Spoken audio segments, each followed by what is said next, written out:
नमस्कार जय हिंद दोस्तों, स्वागत है एक बार फिर से आपका अपने यूट्यूब चैनल स्टडी नीड्स पर। दोस्तों यहां पर आप देख सकते हैं कि मध्य प्रदेश राजपत्र प्रकाशित किया गया है 1 दिसंबर 2022 की स्थिति में, और इस पर काफी कुछ बदलाव किए गए हैं और आज इसी के बारे में यहां पर हम चर्चा करेंगे। इसलिए लगातार आप बने रहे हमारे साथ, निवेदन के साथ कि अगर आप पहली बार चैनल विजिट किए हैं, चैनल को सब्सक्राइब जरूर कर लें, क्योंकि यहाँ पर आप तक सही अपडेट सही समय पर ही दी जाती है।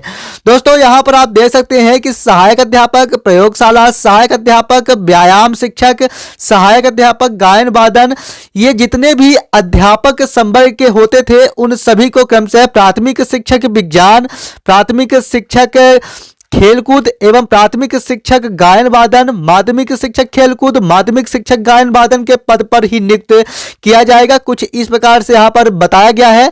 साथ ही में यहाँ पर आप देख सकते हैं कि कुछ और चीजें भी बताई गई हैं कि मैं आपको बता दूं कि जो ईडब्ल्यूएस आरक्षण के बारे में है वह यथावत रहने की बात कही गई है, यानी आपको 50% पर ही वैलिड किया जाएगा, यानी उत्तीर्ण रखा जाएगा। इसके साथ जो चीजें यहां पर बताई गई है, दिव्यांग लोगों के लिए 6% का कोटा निर्धारित यानी आरक्षित सीटें निर्धारित की गई है, जिस पर 1.5% की सीमा के अध्ययनधीन रहते हुए दृष्टिबाधित, कमजोर दृष्टि, बहरे एवं कम सुनने वाले, लोकोमोटर, इस तरह से इन सभी को आरक्षित रखा जाएगा 6% पर ही। और यहाँ पर बताया गया है दोस्तों, यहाँ पर आप देख सकते हैं कि अनुसूची 1 में भी यहाँ पर कुछ चीजें बताई गई, जिसमें प्राचार्य, हाई स्कूल उप प्राचार्य के लिए जो कि कुल संख्या यानी पदों की कुल संख्या यहाँ पर बताई गई है, जो कि 1050 प्लस 64 और द्वितीय श्रेणी में इसे वर्गीकृत किया गया है। और वेतनमान भी आप देख सकते हैं कुछ इस तरह से माध्यमिक शिक्षक, प्राथमिक शिक्षक सभी के लिए यहाँ पर बताया गया है। ये चीजें पूर्ववत है, इसलिए ज्यादा कुछ यहाँ पर हम बात नहीं करेंगे। अब मैं आपको सीधे ले चलता हूं पदों की संख्या पर।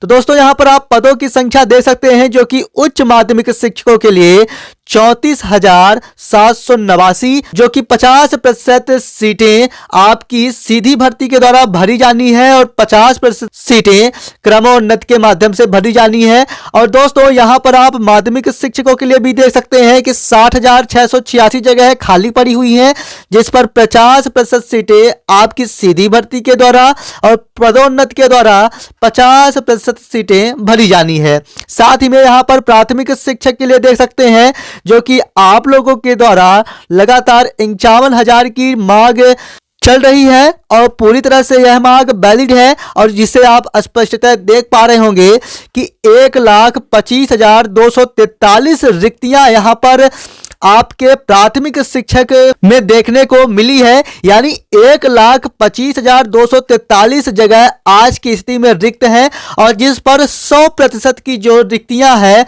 सीधी भर्तियों के द्वारा ही भरी जानी है। और जैसा कि आप जानते हैं कि 3rd ग्रेड का है, इसलिए इस पर कोई क्रमोन्नति नहीं है, और ये डायरेक्टली आपकी 100% की सीटें जो है यानी 1,25,243 जगह आपकी पूरी तरह से सीधी भर्ती के द्वारा ही आगामी समयों में भरी जानी चाहिए। दोस्तों मैं आपको बता दूं कि यहां पर आप स्पष्टतः देख पा रहे होंगे कि प्राथमिक शिक्षक खेल के लिए काफी लोग कमेंट्स करते थे कि खेल के लिए कितनी जगह है, तो यहां पर आप देख सकते हैं 860 जगह है। प्रयोगशाला शिक्षक 8,515, जो कि यह भी 100% सीधी भर्ती के द्वारा ही भरी जानी है। साथ ही में प्राथमिक शिक्षक संगीत एवं गायन के लिए 150 सीटें। इसके साथ यहां पर आप देख सकते हैं कि प्राथमिक शिक्षक संगीत नृत्य 254। तो कुछ इस प्रकार से यहां पर दिया गया है। दोस्तों एक खास बात यहां पर यह बदलाव किया गया है कि जिस प्रकार आपकी पाता परीक्षा संपन्न की गई है, तो यहां पर एक परिवर्तन करते हुए उस पाता परीक्षा को आजीवन कर दिया गया है, यानी अब पूरी तरह से आजीवन वैलिड किया जाएगा आपके पाता परीक्षा को।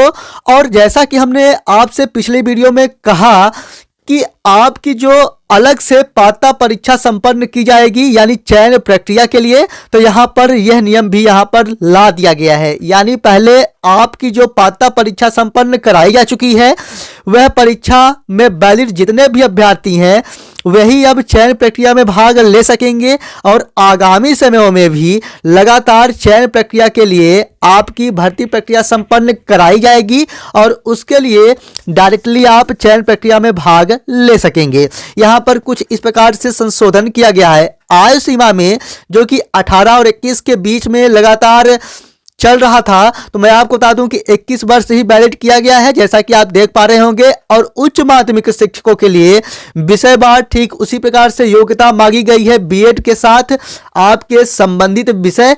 माध्यमिक शिक्षकों के लिए भी पहले जैसे ही योग्यताएं मांगी गई है। कहने का तात्पर्य यह है कि 3 वर्ष आपके द्वारा स्नातक डिग्री कंप्लीट की गई हो। साथ ही में यहाँ पर आप देख सकते हैं कि बीएड या डीएड दोनों यहाँ पर माध्यमिक शिक्षकों के लिए मांगी गई है, यहाँ पर आप स्पष्टतः देख पा रहे होंगे।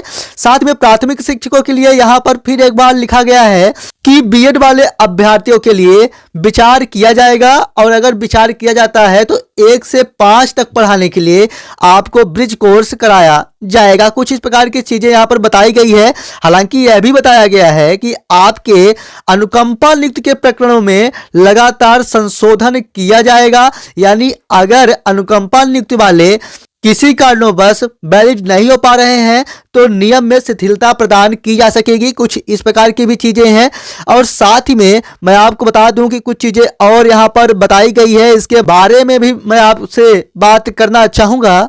हालांकि एक चीज और है अनुकंपा नियुक्ति के लिए कि आपको अगर नित्य वादन गायन के लिए जा रहे हैं तो कोई भी पात्रता परीक्षा नहीं है तो भी आपको वैलिड किया जाएगा। कुछ इस प्रकार के भी नियम जारी किए गए थे, हालांकि यहाँ पर नहीं है लेकिन आपके लिए पहले भी नियम जारी किए गए थे।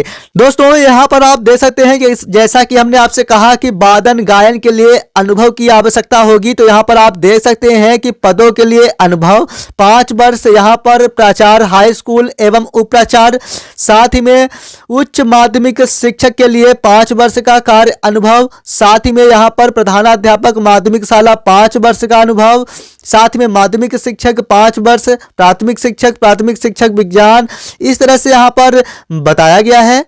तो दोस्तों यहाँ पर पदोन्नति वालों के लिए ही ये बात कही गई है, यानी जिसके पास 5 वर्ष का एक्सपीरियंस है उन्हें ही पदोन्नति दी जाएगी। जो नए कैंडिडेट्स हैं चाहे वह वादन हो गायन हो, उन सभी को 5 वर्ष की एक्सपीरियंस की आवश्यकता नहीं है, सिर्फ और सिर्फ पदोन्नति वालों के लिए ही है, जैसा कि आप देख पा रहे होंगे।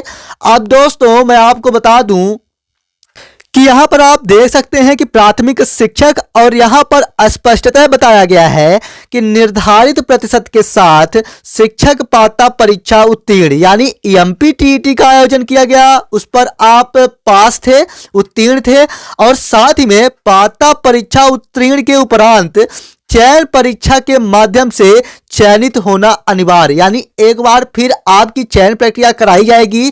यहाँ पर प्राथमिक शिक्षकों की बात कही गई है, यानी कुछ राज्यों में जिस प्रकार से अभी तक हुआ करता था कि आपकी एक बार पात्रता परीक्षा संपन्न की जाती थी, इसके बाद आपके सुपर टेट का आयोजन किया जाता था, ठीक इसी प्रकार से पात्रता परीक्षा आप उत्तीर्ण हुए और इसके बाद अब चयन परीक्षा में भी आपको चयनित होना अनिवार्य होगा, तो ही आप प्राथमिक शिक्षक के लिए वैलिड होंगे। हालांकि यह आगामी भर्तियों के लिए वैलिड किया जाएगा, यानी जो 2018 के बाद भर्ती प्रक्रिया संपन्न कराई गई तो जितने भी लोग क्वालिफाई हुए हैं उसे अब आजीवन कर दिया गया है 2018 के बाद से। और साथ ही में मैं आपको बता दूं कि प्राथमिक शिक्षक जो कि होने को है उस पर इसका कोई प्रभाव नहीं पड़ेगा कि आपकी दोबारा से चयन प्रक्रिया संपन्न कराई जाएगी, नहीं, उसी प्रक्रिया में ही आपको चयनित किया जाएगा, इसलिए आपको परेशान होने की आवश्यकता नहीं है। लेकिन आगामी समयों से अब जो भी भर्ती प्रक्रिया संपन्न की जाएगी तो पहले आपके पास शिक्षक पात्रता परीक्षा उत्तीर्ण होना आवश्यक होगा और उसके बाद ही चयन परीक्षा फिर से एक बार आपकी संपन्न की जाएगी। तो इस प्रकार से आप देख पा रहे होंगे। ठीक इसी प्रकार से माध्यमिक शिक्षकों के लिए भी आप देख सकते हैं स्पष्टतः बताया गया है कि शिक्षक पात्रता परीक्षा उत्तीर्ण हो, इसके बाद चयन प्रक्रिया के माध्यम से चयनित होना अनिवार्य। तो माध्यमिक में भी आप देख सकते हैं और उच्च माध्यमिक में भी आप देख सकते हैं कि पात्रता परीक्षा उत्तीर्ण होने के उपरांत आपको चयन परीक्षा के माध्यम से चयनित होना अनिवार्य होगा। तो कुछ इस प्रकार से नए बदलाव यहां पर किए गए हैं। और मैं आपको फिर एक बार बता दूं कि 2018 से जितनी भी पात्रता परीक्षा संपन्न कराई जा चुकी है उन सभी की जो वैलिडिटी है उसे आजीवन कर दिया गया है, यानी अब आप हमेशा के लिए उस पर वैलिड रहेंगे। और जब भी आगामी समयों में आपकी भर्ती प्रक्रिया संपन्न की जाएगी तो उसके लिए चयन प्रक्रिया हेतु तो एक अलग से परीक्षा संपन्न कराई जाएगी, यानी जिसे सुपर टेट कहेंगे, और उसके बाद ही आपका चयन कराया जाएगा अगर आप चयन प्रक्रिया में मेरिट लिस्ट में आते हैं तो उसके उपरांत। अब दोस्तों, जैसा कि आप जानते हैं कि मैं कोई भी चीजें लेके आता हूं तो पूरे प्रमाण के साथ लेके आता हूं, तो यहां पर आप स्पष्टता देख पा रहे होंगे कि इस पर बताया गया है कि शिक्षक पात्रता परीक्षा में अर्हता अर्जित करने वाले अभ्यर्थी ही भाग ले सकेंगे। शिक्षक के रिक्त पदों की नियुक्ति हेतु चयन प्रक्रिया के आधार पर चयन सूची तैयार की जाएगी। साथ ही में यहां पर आप देख सकते हैं कि 2018 एवं उसके बाद आयोजित पात्रता परीक्षा के लिए आजीवन वैधता लागू होगी।